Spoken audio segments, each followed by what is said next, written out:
میں مولانا روم کی ایک چھوٹی سی کہانی سنانا چاہوں گی. جی. ایک گڈریا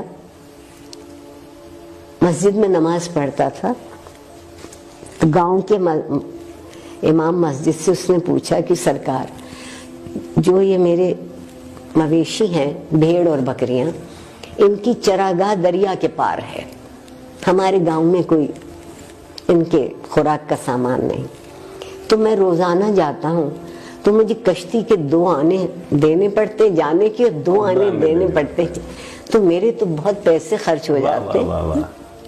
تو آپ بڑے پڑھے لکھے آدمی ہیں, اتنی بڑی بڑی باتیں بتاتے ہیں, آپ مجھے کوئی ایک چیز بتا دیں کہ میرے یہ پیسے بچ جائیں کشتی والے کو جو میں دیتا ہوں.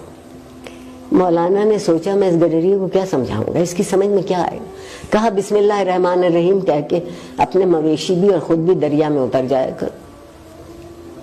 اگلے سے اس صاحب یقین نے, یہ بنیادی میں صاحب یقین نے جو ملا نے کہا تھا اس پر بسم اللہ پڑھی, اپنا تہمد اپنی کمر سے باندھا, مویشیوں کو بھی اور خود بھی, اور دریا کے پار. آہا بے حد خوش, 2 آنے بچ گئے, میرے بچوں کے کھانا اچھا آ جائے.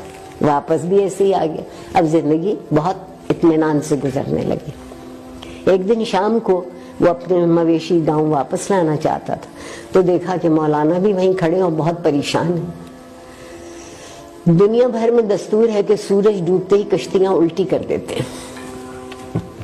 ملا کشتی الٹی کر دیتا ہے کہ اب سفر ختم, اب کل جب سورج طلوع ہوگا تو پھر سفر کی ابتدا ہو. غروب ہو چکا تھا سورج.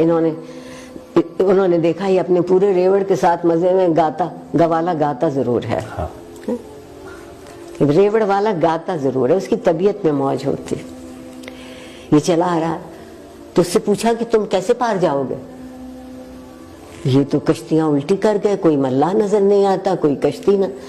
اس نے کہا واہ مولوی صاحب واہ, مجھے تو آپ نے ہی بتایا تھا کہ بسم اللہ پڑھ کے دریا میں خود بھی اتر جانا, مویشی بھی اور تم پار ہو جاؤ. تو آپ بھی بسم اللہ پڑھیے, چلیے میرے ساتھ. وہ چرواہا صاحب یقین تھا. بے شک یہ صرف صاحب گفتار تھے میری طرح. انہوں نے بسم اللہ پڑھی, ذرا سا پانی گہرا ہوا تو ڈوبنے لگے, بہت چیخے چلائے.